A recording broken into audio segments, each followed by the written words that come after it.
ہم تو اصلاً انگلینڈ والے نہیں، ہم تو اصلاً جو ہیں بنیادی طور پر وہ سری نام والے نہیں، اصلاً ہم حضور کی محبت والے ہیں۔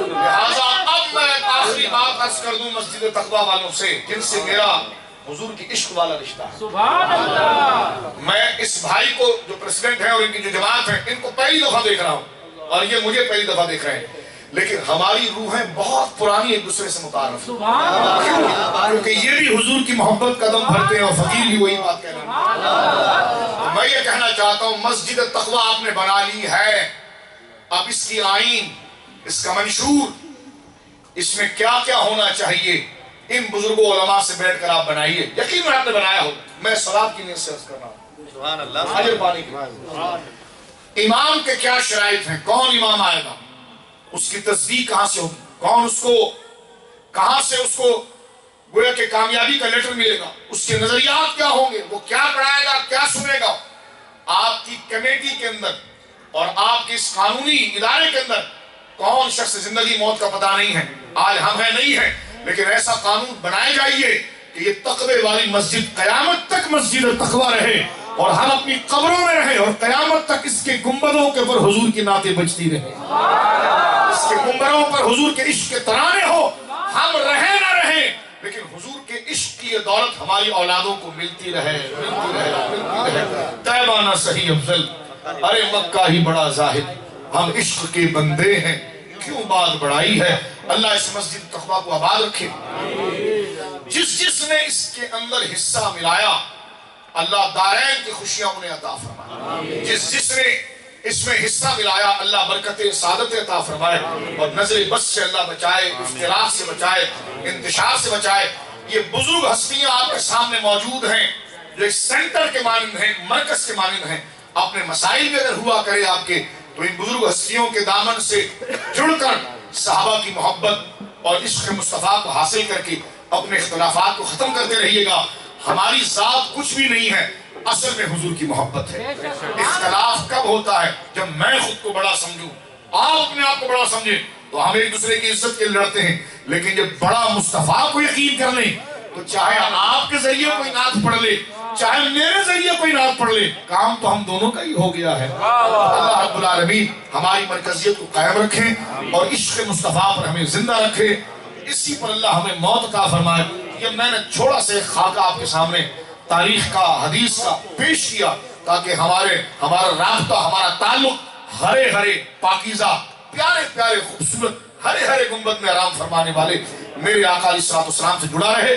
میں اپنی ماؤں سے کہوں گا اپنے بچوں کی تربیت پر خاص توجہ دیں، اور یہاں پر علماء ہیں ڈچ زبان بولتے ہیں ان کے ساتھ جڑے رہیں۔ آپ کے بچے کون سے اسلامک ویب سائٹ کو سرچ کرتے ہیں اس پر غور کریں، کون سی اسلامک پوسٹ کو پڑھتے ہیں اس پر غور کریں۔ جب تک آپ کو آپ کے علماء اس ویب سائٹ کی اجازت نہ دیں، اس پوسٹ کو پڑھنے کی اجازت نہ دیں، خدارا یہ ریلیز جو لیکچر ہے اس کو بڑے ترازو سے پڑھیں، بڑے سمجھ کے پڑھیں، کیونکہ آپ جو گھر کو سنبھال رہے ہیں اصل یہ نہیں، اصل امانت آپ کی اولاد ہے کہ وہ کس کے پیچھے جا رہی ہے، کہاں نماز پڑھ رہی ہے، کس سے تقریر سن رہی ہے، دینی بات کہاں سے پڑھ رہی ہے، سب کچھ علماء نے دیا ہے۔ اپنے بچوں کے یقینوں کی حفاظت کریں، ان کے اخلاق کی حفاظت کریں، بے حیائی سے بچانے کے لیے خود بھی بچیں اور اپنے گھر کا ماحول ایسا بنائیں کہ بچے کے دل میں شروع ہی سے محبت جائے۔ مثال کے طور پر ایک چھوٹی سی بات، نعت چل رہی ہو نا آپ کے وہاں کبھی ٹی وی پر تو ٹانگیں لمبی کر کے نعت نہ سنیں، کیونکہ بچہ دیکھے گا یہ تو ایک عجیب ماحول ہے، یہ تو اس کی کوئی اہمیت نہیں ہے۔